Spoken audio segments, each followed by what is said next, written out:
Morning. It's April 24th, about 70 degrees outside. And what I have here is some used planting mix out of these containers. I had a bucket of clay soil out of this where I dug up and planted some blueberries, and this was the clay, so I saved it. And I added to that a bunch of hardwood fines and, well, actually this is broken down mulch and leaves and straw. And I added some clay sand and some straw. And I mixed it all up to reuse this planter mix. I don't throw away my soil, I just re-amend it and reuse it. You can get several uses out of it. And what I'm going to do is I'm going to plant some russet potatoes. A friend of ours gave us a bag of potatoes. He had several bags, and you can see how these potatoes are sprouting out. Now, they are store-bought potatoes. They aren't seed potatoes, and I don't really have good luck with store-bought potatoes, but we're going to try something different. The last time I did it, I was planting the whole potato. What I did different this time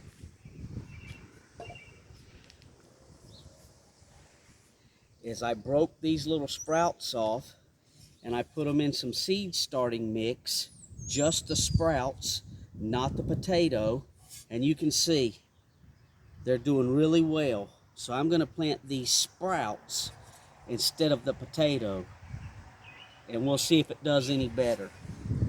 I usually plant all seed potatoes because you kind of get a crop and a harvest off of those, but and about every time I do potatoes from the market, I have no luck. But we're going to try something different. This is a experiment. I have no money in the potatoes. I have no money in the soil. So if it's a fail, it didn't cost me anything. And I'll show you. Set this down. These little sprouts have already started rooting. You can see those roots there. So I know they're ready to plant. And a russet potato is a indeterminate potato, which means it doesn't grow all of its potatoes at one spot that you planted. It grows completely up the plant as you mound it up. Well, I'm going to plant it in this kitty litter bucket that just had clay litter in it. And we're going to plant it close to the bottom because I can't mound it up because I only have like less than 2 feet of soil I can put in there. So we're going to plant this thing and see what it does. So what I'd like to do is, in the bottom of this bucket, I'll take some of this mulch.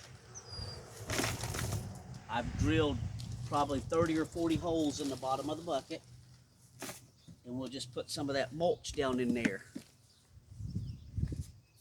What I'm hoping is the roots will grow through the bottom of this bucket into the soil where I'm going to place it, and I'm not going to move it. Where we lack the area here, the roots can still grow down through the bottom into the ground and still get the nutrients it needs. But we're going to amend this soil too. This soil has no fertilizer in it, but as we get it ready to go, we're going to add some. So we'll put maybe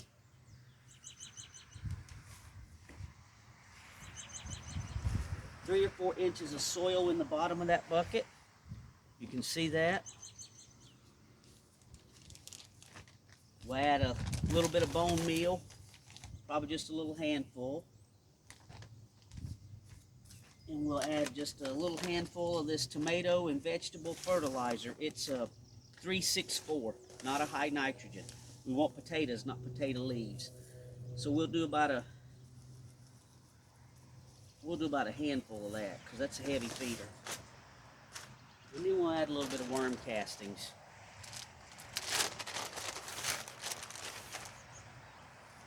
And we'll mix all that into the bottom what we're going to do is we'll take the nicest one here. We'll pop that out of there. You can see the roots. These were started in a seed starting mix, so it's real light and airy, but that with everything amended in it should do just fine. And if it doesn't, it didn't cost us anything. So we'll set that right in the center there, if you can see that. And we'll just, let me stand that thing back up, and we'll just gently put our soil around it and try not to snap off that little green shoot. And I'll just lightly cover it, very gently and easily. When I get it about halfway up this bucket, I'm going to add another little layer of bone meal, because as it rains, it'll wash those nutrients down in there. And another little handful of fertilizer. Lightly stir that in.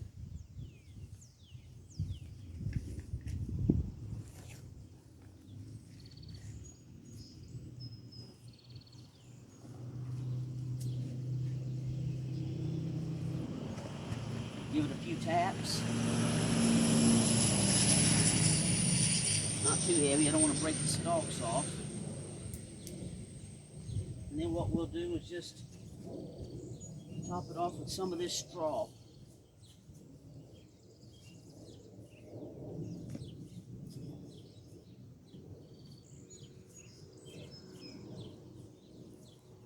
And there we go.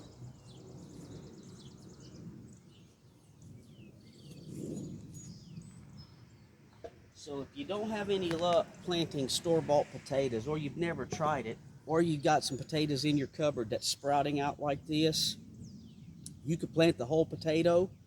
I've done that with not too much success. I don't know why. Maybe it's the sprout inhibitor that they spray on this potato to keep them from sprouting out in the market. So when you get your little stalks like that, just pop them off, put them in some seed starting mix or a potting mix. You can see that. And then water them in real heavy and keep it watered. And you can see the roots coming out of that. So now we don't have that potato that's been sprayed with the eye inhibitor. And in theory, this may work a little better than just planting the store-bought potato, simply because we've removed this aspect of the negativity of planting a store-bought potato with the sprout spray on it. So we'll see if these rooted little sprouts will grow. And the only money I have in this is the fertilizers that I bought. But those fertilizers were bought last year, and those were leftover fertilizer that we had. And I got my use out of it last year. And the soil is all reused soil out of pots and buckets. And most of that was clay that I dug the clay out of our yard when we planted our blueberries. And when we put peat moss back in there, I just kept the clay soil and just re-amended it with clay sand and straw and leaves and compost. And there you go. This is what you get. It went from a hard mix that you couldn't grow anything in to maybe we could get something out of this loose and airy mix. And we re-amended it with the fertilizers. You can't just plant in this without re-amending the soil. But we'll keep you posted and updated. And if you want to try it, take your store-bought sprouted potatoes, break off the little sprout so it's not attached to that potato, plant them in some seed starting mix or some potting mix. When they get sprouted up like that, plant them. And we'll keep you posted. Thanks for watching.